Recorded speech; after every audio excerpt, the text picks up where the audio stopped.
The entire restaurant was watching now, diners pausing their meals and recording the scene on their phones. Marcus felt their gazes, but his focus was singular: to correct this injustice here and now.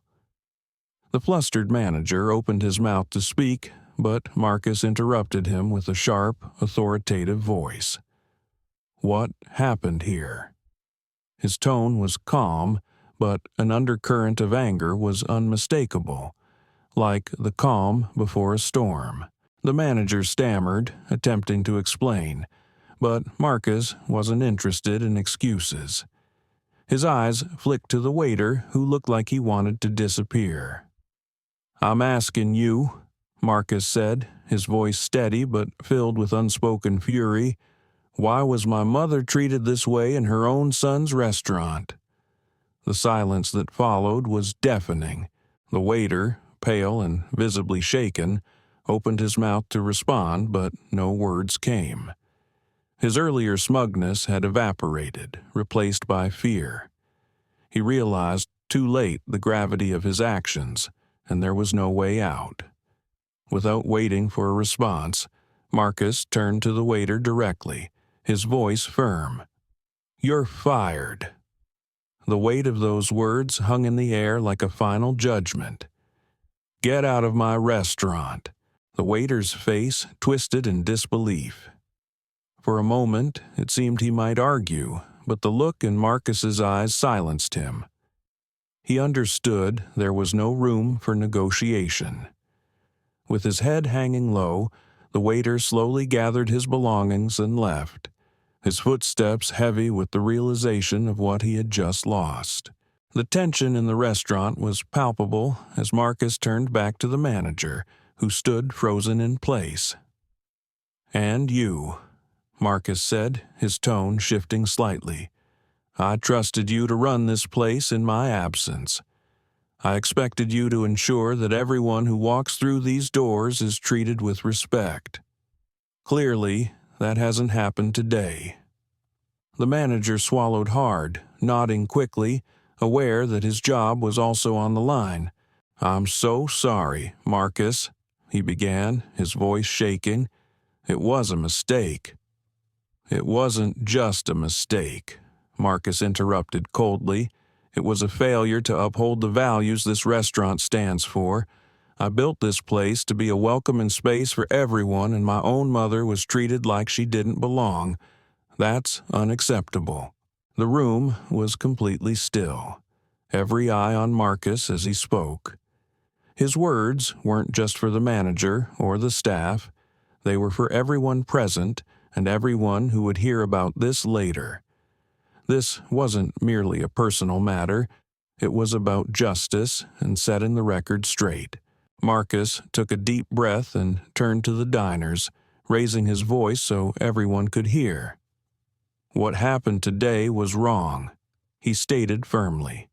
"No one, whether they're a regular customer or here for the first time, should ever feel like they don't belong.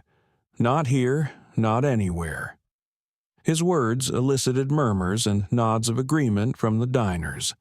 Many had already shared videos online, and the story was rapidly gaining traction on social media.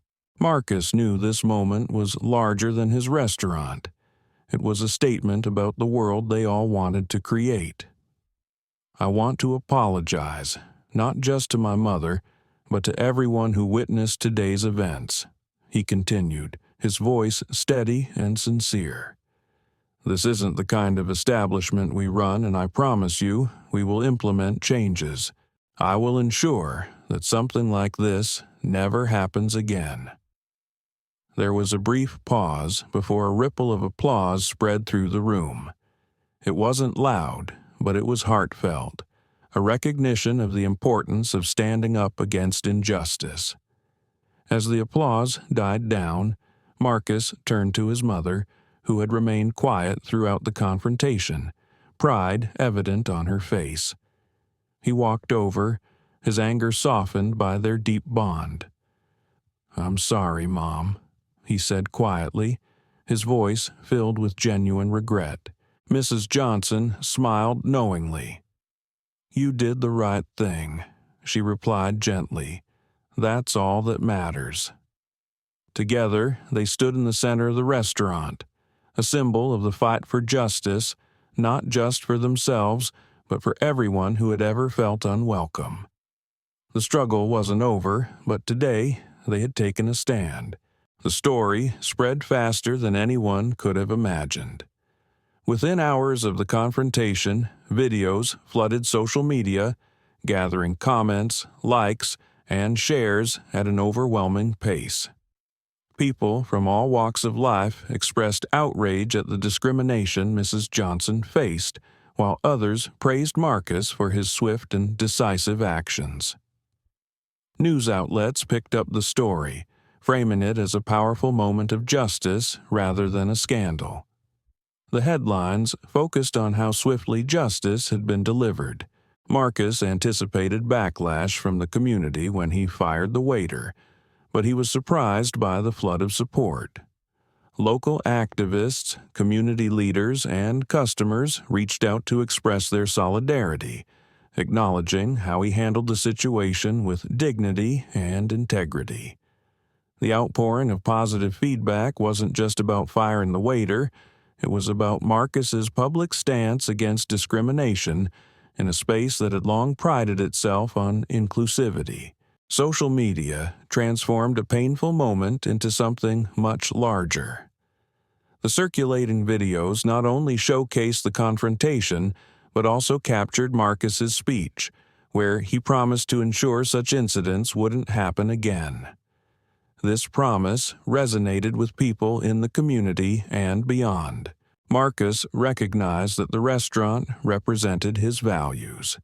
With the eyes of the world on him, he understood the responsibility that came with it.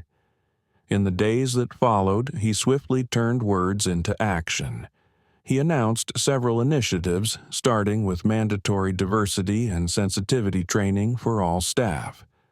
This training was not just a reaction, but a proactive measure to prevent future incidents. Marcus knew this moment could have destroyed his business's reputation, but instead it became an opportunity for growth and improvement. He envisioned his restaurant as a model of what could happen when a business took responsibility and used its platform for positive change. He engaged with local community leaders, inviting collaboration on ways to ensure the restaurant remained a safe and welcoming space for everyone. He aimed for this effort to become an integral part of how his restaurant operated. The community responded with support, ideas, and a commitment to make this more than just a lesson learned. It became a movement toward lasting change. For Mrs. Johnson, the days following the incident were quieter yet significant. She had always carried herself with grace in the face of adversity, but this time felt different. This wasn't just another moment of discrimination to endure. Her son had stood up for her and for everyone who had ever been made to feel unwelcome. It was a moment of quiet triumph, not because the waiter had been fired, but because justice had been swift and public. Reflecting on the years that led her here, she thought of the countless times she had been made to feel less than, the many doors closed to her simply because of who she was. Those experiences had shaped her, made her strong, but also worn her down in ways she rarely acknowledged. Yet now, standing at the edge of what could have been just another painful memory, she felt a renewed sense of hope and strength. Filled with pride, not just for her son, but for how far they had both come. Mrs. Johnson understood that the fight against injustice was never truly over. It was a daily battle, fought in small moments and large, in whispers and shouts. Yet this moment felt like a victory, however small, proving that change could happen and that standing up for respect could lead to something better. She had always believed in resilience and the quiet strength of perseverance, and now she recognized the power of that belief more than ever. The community's response was overwhelming. Customers who had witnessed the event firsthand began returning to the restaurant in greater numbers, not out of mere curiosity, but from a genuine desire to support Marcus and Mrs. Johnson. They had witnessed something rare that day, justice delivered in real time, without hesitation or excuses. It served as a reminder that the fight against discrimination was not theoretical. It was real and happening everywhere, even in places that prided themselves on inclusivity. The restaurant became a symbol of resilience and change, not because it had avoided scandal, but because it had confronted it head-on. Messages of support came in waves. Many shared their own experiences with prejudice in everyday life, expressing gratitude for Marcus's stance. Others, allies who understood the significance of the moment, wanted to show their commitment to standing against discrimination. The restaurant's social media pages were flooded with comments from people who had never visited before but promised to stop by the next time they were in town. The support wasn't just local, it was global, reflecting how far-reaching these issues were and how attentively people were watching. As days turned into weeks, Marcus kept his promise. New initiatives rolled out smoothly, and the restaurant began to feel like a place of healing rather than hurt. The staff embraced the changes, realizing that this wasn't just about appeasing customers, it was about creating a space where everyone felt safe, respected, and valued. The sensitivity training was merely the beginning, and Marcus recognized there was still much work to do. But, for the first time in a long while, he felt hopeful, not just for his restaurant, but for the broader community it served. Mrs. Johnson observed it all unfold with quiet satisfaction. She had always believed in her son's potential for greatness, and witnessing him transform this painful moment into something beautiful filled her with pride that words couldn't fully express. She understood that the road ahead would still present challenges, but today, in this moment, she allowed herself to bask in the victory they had earned together. As she prepared to leave the restaurant that day, she paused at the door, taking in the familiar smells, sounds, and warmth of the space she had always cherished. It felt different now, but in the best way. It wasn't just a restaurant anymore.